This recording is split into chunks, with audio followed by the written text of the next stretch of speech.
Before we start our lesson, let us pray first. Mr. Barney, please lead the prayer. And the Father, the Son, and the Holy Spirit. Amen. Good afternoon, class. How are you today? It's good to hear that you are fine.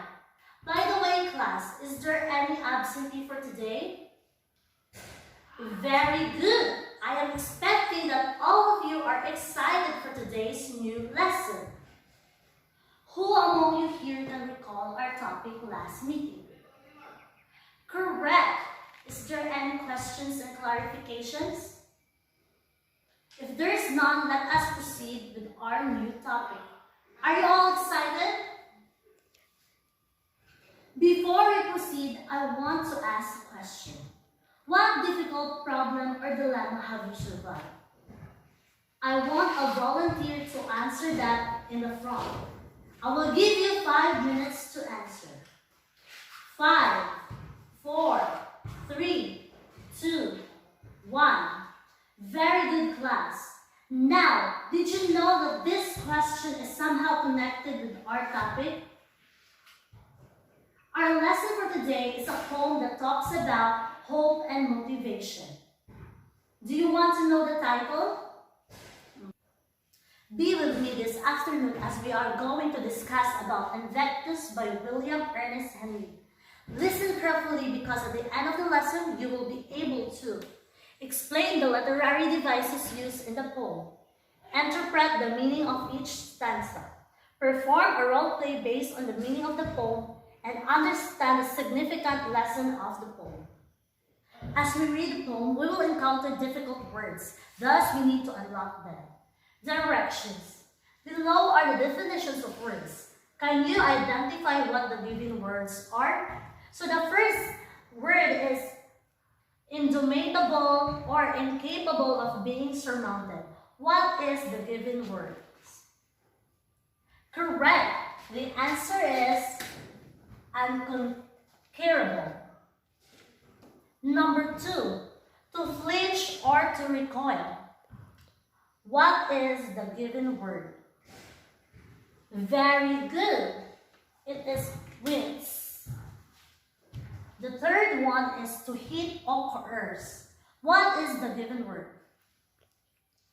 Correct. Bludgeonings. The fourth one is a show of intentions to harm or a threat. Correct. The answer is menace. The last one is violence, anger, or rage. What do you think is the given word? Very good. The answer is rough. For us to be guided throughout our discussion, let us have our guide questions. First, why is the poem entitled Invectus? Second, what are the characteristics a man should be? The last one is, what is the purpose of the poem? Are the guide questions being clear to you guys? Before digging in the poem, let us know the author, which is William Ernest Henley. William Ernest Henley is a British poet, writer, editor in late Victorian England. Henley was also for Robert Stevenson character Long John. He was born on August 23, 1984 and died on July 1903. Okay, class, I am going to read the poem first. All you have to do is listen carefully as I utter the words and how I read the poem. Is that clear? Very good. Invectus by William Ernest Henley. Out of the night that covers me, black as the pit from pole to pole, I thank God whatever gods may be for my unconquerable soul. In the clutch of circumstances, I have winced nor cried alone. Under the bludgeonings of chance, my head is bloody but not undone.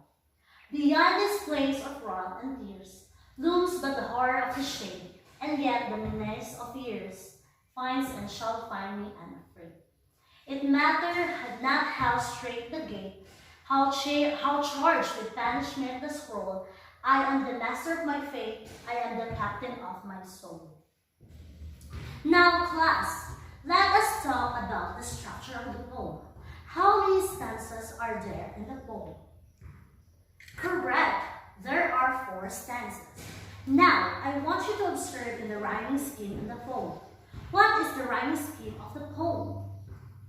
Very good. The poem follows ABAB rhyme scheme, where the first line rhyme with the third line, and the second line rhyme with the fourth line. All right, how many lines are there in the poem? Correct, there are 16 lines. Now, let us discuss the meaning of the poem and know what the literary device is used to interpret its meaning. Okay, who among you here can give me a literary device used in the poem? Any idea? Metaphor.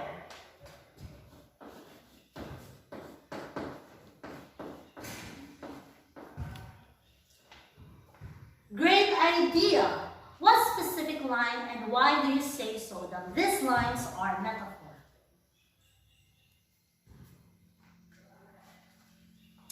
Out of the night that covers me,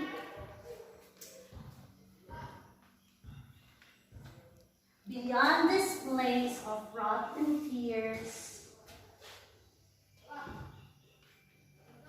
looms but the horror of the shades. These are metaphor because it compares to each other without using as or like. You are correct. Now, is there any literary devices used? Simile.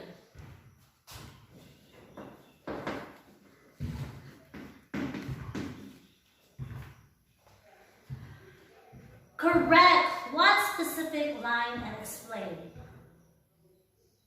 Very good. Black as the pit from pole to pole. It is simile because it uses us to compare to each other. Alright, any other idea? Alliteration.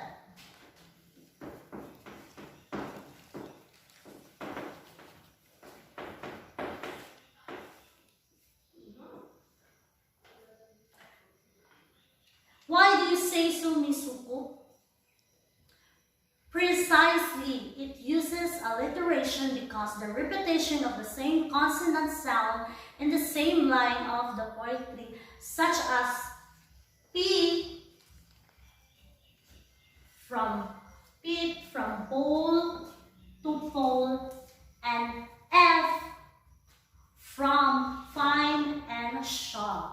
This use of alliteration brought musicality in the poem. Now, another literary device is used in the poem. Imagery.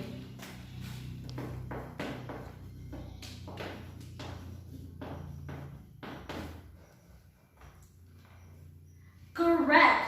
It uses imagery because it uses figurative language to create pictures with words.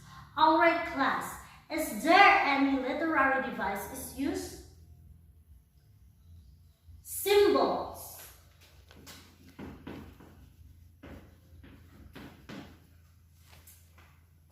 Very good. It uses symbols like I am the master of my fate, I am the captain of my soul.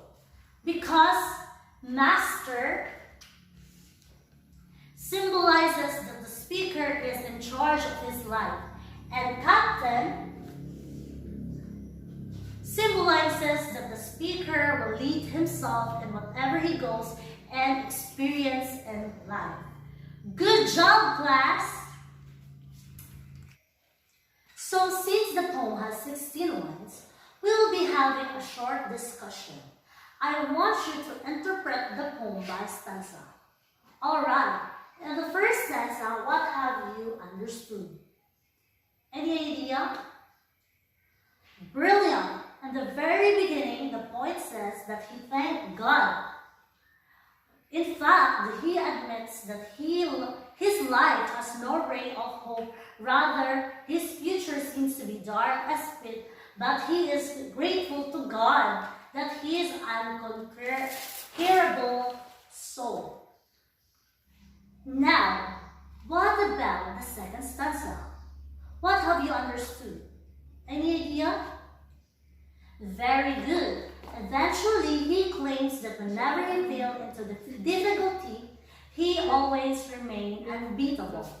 Alright, in the third stanza, what have you understood? Exactly. The poet says that the horror has always lurked behind him, but always finds him unafraid. Whenever menace has come in his life, he faces it bravely. Now, class, down to our last stanza. What have you understood? Any idea? Very good. In the last stanza, he declares that he is the master of his fate, and he claims that he is the captain of his soul. Now, what do you think is the message of the entire poem? Great idea! This poem motivates us to understand that the fact that nobody can control our lives. It only depends how we choose to live our life. Since you already understood the meaning of the poem, let us go back with our guide questions. Why is the poem entitled Invictus? What are the characteristics a man should be? And what is the purpose of the poem? For me to check that you have really understood our topic, I will give you an activity. First, I will divide you into 4 groups, and you have to perform a role play based on the meaning of the poem. Be creative and do your best. I will give you 3 minutes only. 5, 4, 3, 2, 1. Time is up. Okay, class. Why is it important to have human spirit and have the ability to overcome adversity? Very good. Always remember, class, that learning to deal with adversity is what develops the character and resilience. Every challenge and difficulty we successfully overcome in life serves to strengthen our will, confidence, and ability to overcome future obstacles. Job well done, class! Now, do you have any questions and clarifications? If not, let's call it a day. Goodbye, class! Okay, class. For me to for me to check. Sige. Oh. Okay, class. For me to check that you have fully understand the poem, I will give you a quiz. Okay, class, since we don't have time left, I will give you an assignment. Search a poem in the internet that has a similar meaning of the poem Invictus and write it on a short band paper. Pass it next meeting. Okay, class, goodbye.